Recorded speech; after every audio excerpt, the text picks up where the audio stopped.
Coach, just another big game and clutch performance from Gary. Is there anything that hasn't been said that you can think of that comes to mind about him? I mean, what he's been for you guys since you've been in the bubble? Probably not. He just continues to grow. He turned the tide in the first half.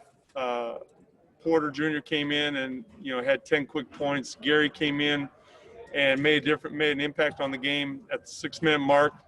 And we played really well for the rest of the first half, and it's in large part because of his impact on the game at both ends of the floor. Next question is coming from Mike Richmond with NBC Sports Northwest. Terry, you've seen Dame have a lot of games like that. What is it about him that you kind of maybe aren't surprised when he steps up in these big moments? Like, why do you appreciate that about him? Well, obviously he had an outstanding game, scoring the ball, assists. I mean, he was guarding Porter Jr. in the second half. But honestly, it's hard to get past the scoring and the assists. But more than anything else, his leadership tonight, his will to win was palpable. You could just feel it, how important this was to him. And he wouldn't let his teammates give in. He's very much so. He's been like that last game, even though he didn't shoot the ball well last game. His leadership on the court, in the huddles, in the locker room, it goes beyond just his game on the floor. Next question is coming from Aaron Fentress with the Oregonian. Coach, obviously Denver was missing a lot of talent. I think that 4 guys who averaged 50-something points a game who were out. Does that make it at all difficult to know what to expect from a team when you're playing them like that? I mean, obviously they'd be better with those guys, but also there's an element of surprise involved. Well, there wasn't a lot of surprise. 3, Barton and Harris and Murray haven't played here, so that wasn't a surprise. They sat Millsap.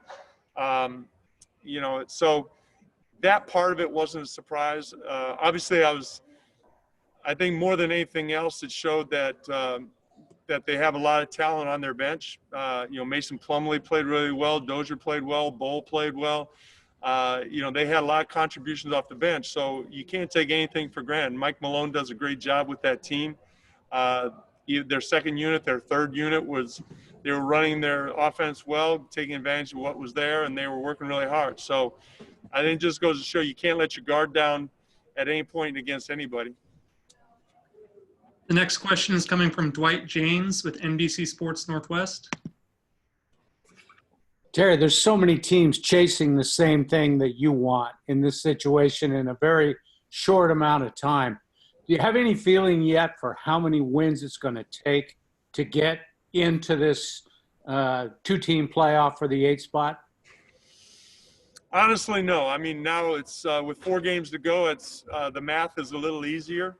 Like I've said at the beginning and throughout this, is that we can't afford to watch the standings or watch the scoreboards because it's that close. And there are so many teams that are right in the thick of things that nobody's even close to a magic number. So right now it's just most important that we concern ourselves with winning games and doing what we have to do.